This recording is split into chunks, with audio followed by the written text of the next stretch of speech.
Look, the point of Summer League, like most other preseason type of stuff, whether it's the NBA, NHL, whatever, is first of all, stay healthy.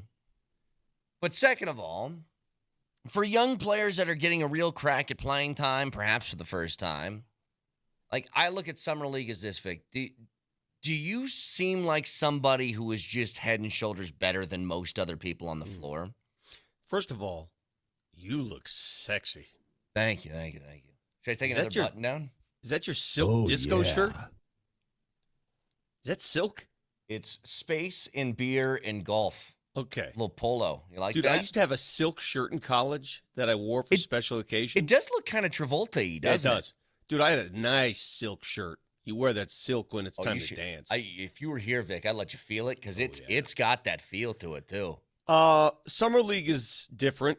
First of all, each player is given 10 fouls. Just the concept of that cracks me. You're not fouling out. So whatever you think you're gonna do today, you're not. What, did they get 5 flagrants too before they kicked out? But I mean, the fact that you go into a game, hey, by the way, you get 10 fouls. Go ahead, have fun. I mean, it's just crazy to me. You're gonna play, okay? You're gonna play it. So that's one aspect of Summer League. It's a hack fest, all right? These guys are hacking left and right. It's disorganized. It's chaotic. Coaches, those poor coaches, they're all assistants, trying to work their way up the ladder. They're trying to organize these guys and say, all right, we're going to play some team ball. But more often than not, you get a couple dudes like, yeah, dude, we ain't doing that. I'm taking some shots. It's not going to happen. Right. Cooper Flagg took 21 shots last night. He was 5 for 21 in his debut. You watch the Nuggets. Hey, Hunter Tyson thinks he's Cooper Flagg. Oh, God. Hunter got his share. Yeah. Hunter has never seen a shot he doesn't think he's going to just drain. You going to get. Yeah, exactly. That's exactly what he did last night. It's his third year in Summer League. It's a crucial Summer League for him. I mean, it's a make-or-break year for Hunter Tyson.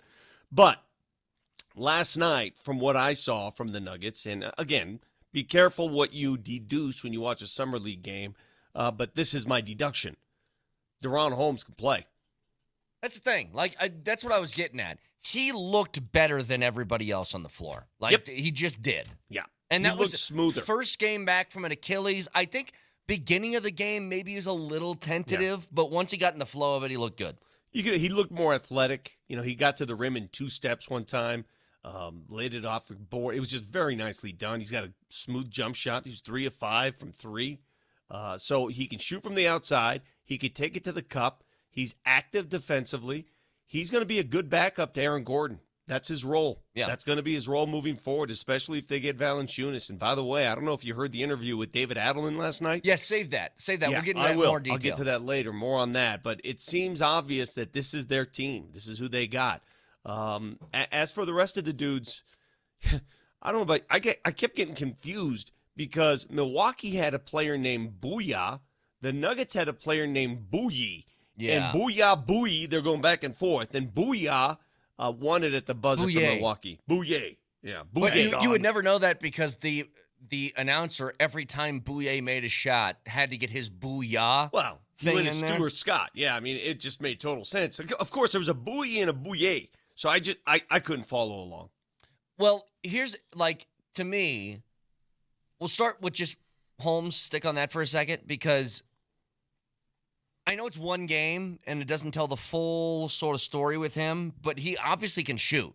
He took 5 threes. He made 3 of them yesterday, which I think is, you got somebody who's 6'10" that plays a bigger position that can do that. It's always a value. Yep. He never really played inside.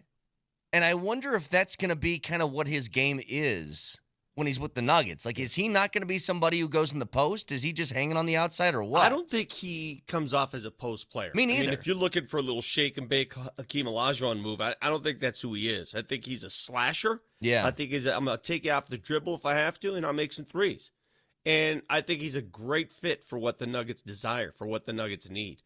The Nuggets, you could hear it in Adelman's voice when they mentioned his new roster, and he goes, yeah, we got veterans. Yeah. I wonder, just imagine what Michael Malone's thinking right now. He's got to be losing it. He's got to be livid. Yeah. He's got to be. He's sitting there going, wait a minute. You mean you're putting all these veterans on the team now? Yeah. It's what he's begged for every single year he's been there. He's like, I don't know if you hear me properly. I will play DeAndre Jordan because he's a veteran. And that's the only reason why. I listened to that podcast yesterday with Cam Johnson and Tim Hardaway Jr. on Old Man and the Three, right? Yeah. These guys are perfect for this system. And I mean perfect. First of all, I got excited, Brent, because they're excited to be here, right? Mm-hmm. It's rare when you have guys, and listen, I've been following the Nuggets for decades, that want to be here. Yeah. That can't wait to play here, to move here, to shoot here.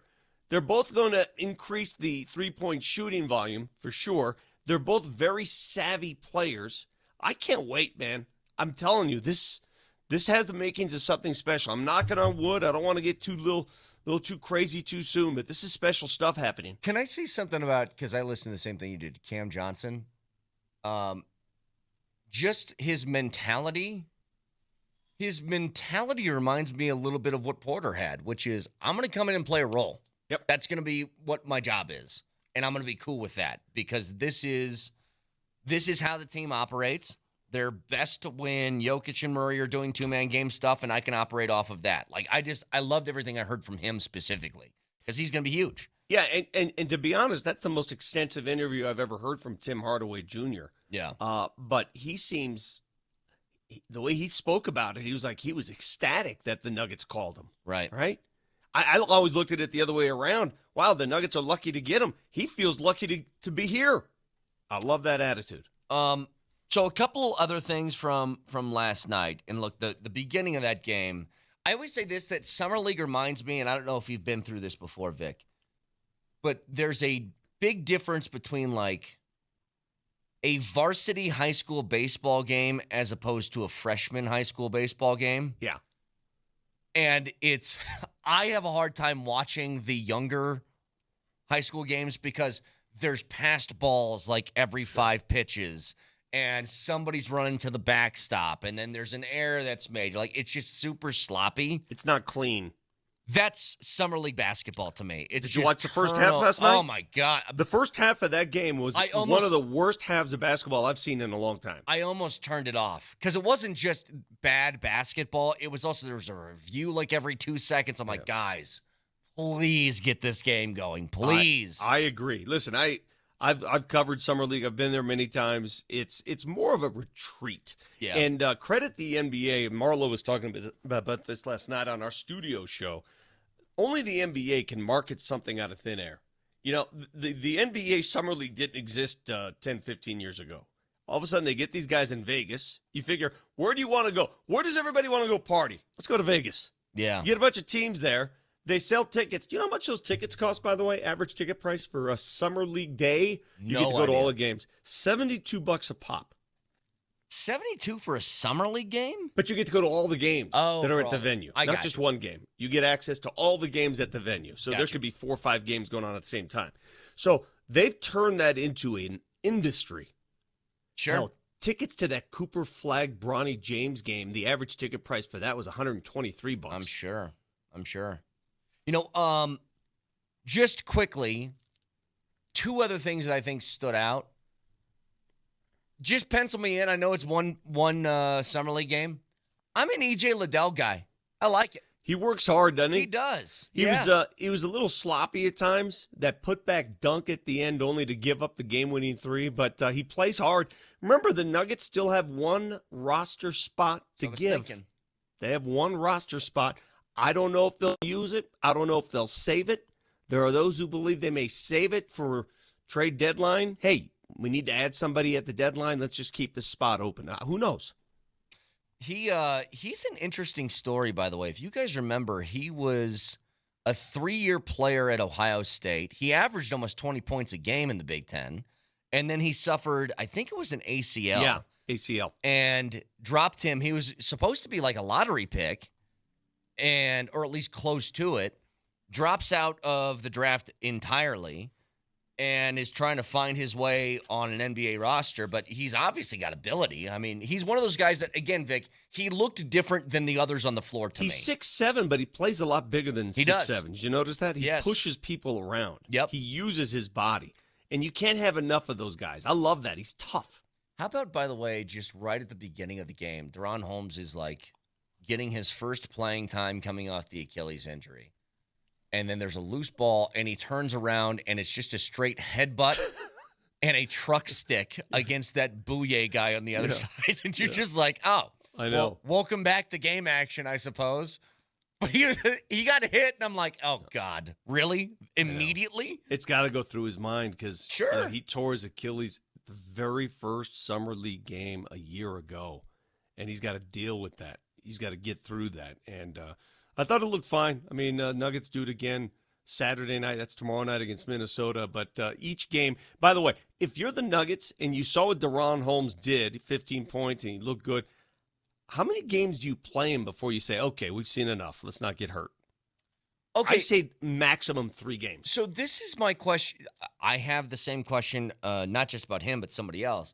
I think you're right. It's just once he gets his feet wet enough to where you're comfortable, he's going to be on the roster. Sure. So it's like, all right, give him a couple of games, 2-3 games, and then shut it down. You know what I think is interesting? So Hunter Tyson's playing in Summer League. Jalen Pickett isn't. And I kind of look at this as like the last preseason game of the NFL season. Like the guys who don't play are like, okay, so those guys are going to be on the roster. Yeah, they're locked. But you remember when Albert O played that last preseason game? Yeah. And you're like, he's going to get cut, isn't he? Like, that's your first thought. So is Pickett somebody that they're just like, yeah, he's a part of the roster? I think Jalen Pickett's a proven commodity. Well, he showed it to you last year. He did some things in key games. Remember the Sacramento game? Yeah. It's just they never really went back to it. I guess when stuff matters. Playoffs are different. Yeah. Right? I mean, he's got to still grow to that stage. But I think he proved when given the opportunity last year, he can play some minutes in regular season games. Yeah. And that's why he didn't play, why Julian Strawther didn't play, Peyton Watson didn't play. All they're watching, but they didn't play. Right, and Peyton Watson and Julian Strawther were at the game last night. It's a big year for Peyton Watson and Julian Strawther. Huge. Those two guys, big year because I'm going to tell you right now, Julian Strawther is going to have to fight, and scratch, and claw for minutes because Tim Hardaway Jr. is going to take a lot of those minutes from him. Yeah, they're basically in a battle for who's going to be the sharpshooter to come off the bench. Yeah. Who's going to be your guy? And it's going to be one of those two. Texture says, saw that the 7-foot New Zealander Harrison had a good game last night. You know what? I watched the first 2 minutes of that game with him, and I go, who is this guy? And get him off the floor immediately. He's plodding, slow, has no hands. And then he kind of settled in. He played better after that. But I don't know if they're in the market for having a big in a two-way. Yeah, in like a two-way spot. Well, you never know. I mean, I wouldn't mind a third big in a two-way spot. I mean, what this team needs, if you look at the roster, is Jalen Pickett your backup point guard or not? Because if not, you need another point guard. Yeah. You have to determine that. I would think they're in need of another guard with that one roster spot left. And if you want to make a guy like Harrison a two-way player, I'm fine with that too. He made plays, man. He reminds me of Joakim Noah, the way he looks. A little bit, yeah. You're right.